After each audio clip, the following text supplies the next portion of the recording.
Hello everyone, good evening. আজকে আমি একটা চিকেনের ইজি রেসিপি বানাতে যাচ্ছি। রেসিপিটা খুবই সুন্দর, তো দেখতে থাকো তোমরা। So heat the oil, add some রাফলি চপড অনিয়ন। আমি এখানে 1.5খানা পেঁয়াজ দিয়েছি। 500 গ্রাম চিকেনে 2খানা পেঁয়াজ লাগবে, এটা মাথায় রাখতে হবে। আমার কাছে 500 কম চিকেন আছে, তাই আমি 1.5খানা পেঁয়াজ দিয়েছি। যতক্ষণ না পেঁয়াজের কালারটা ট্রান্সলুসেন্ট হচ্ছে ততক্ষণ আমরা এটাকে রান্না করব।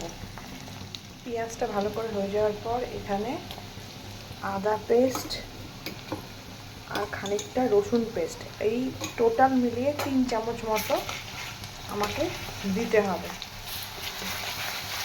ভালো করে নাড়াচাড়া করে নেব, দিয়ে এর মধ্যে খানিকটা নুন দিয়ে দেবো। যেহেতু ম্যারিনেশনের সময় আমি নুন দিয়েছিলাম, তাই এর মধ্যে অল্প করে নুন দেবো যাতে জাস্ট এই মশলার জলটা ছেড়ে যায়। ভালো করে এটা 2 থেকে 3 মিনিট নাড়াচাড়া করে রান্না করতে হবে। I will add the pre marinated chicken. চিকেনটা সামান্য একটু ভিনেগার, ব্ল্যাক পেপার, একটু নুন আর সামান্য হলুদ দিয়ে আমি অনেকক্ষণ ধরে ম্যারিনেট করে রেখে দিয়েছিলাম। মোটামুটি আধা ঘন্টা ম্যারিনেট করলেই চলে। আমি টাইম পাইনি, তাই রান্না করাটা দেরি করে হলো। তো ম্যারিনেশনটা এখানে অনেকক্ষণ হয়ে গেছে। এবার ভালো করে নাড়াচাড়া করে রান্না করব। এইখানে আমি ফ্লেম কম করে ঢাকা দিয়ে রান্না করব। রান্নাটায় জল ইউজ হবে না, তাই এই চিকেন থেকে যা জল বেরোবে সেই দিয়ে রান্নাটা হবে। স্লিট করা কিছু গ্রিন চিলিজ দিয়ে দিলাম। এইবারে ঢাকা দিয়ে দিলাম, লো ফ্লেমে রান্নাটা করব। কিছুক্ষণ রান্নাটা হয়ে যাওয়ার পর দেখা যাচ্ছে জল ছেড়ে দিচ্ছে। এই জলে চিকেনটা সিদ্ধ হয়ে যাবে। এর মধ্যে ফ্যাটানো দই আমি 2 চামচ মতো মিশিয়ে দিলাম।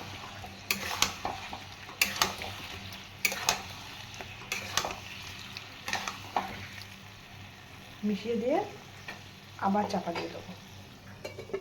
সো রেসিপিটা অলমোস্ট ডান। চিকেনটা এখানে হয়ে গেছে। এইবারে আমি করব কি, এর মধ্যে I'll add some tadka in it. Okay. So for tadka here,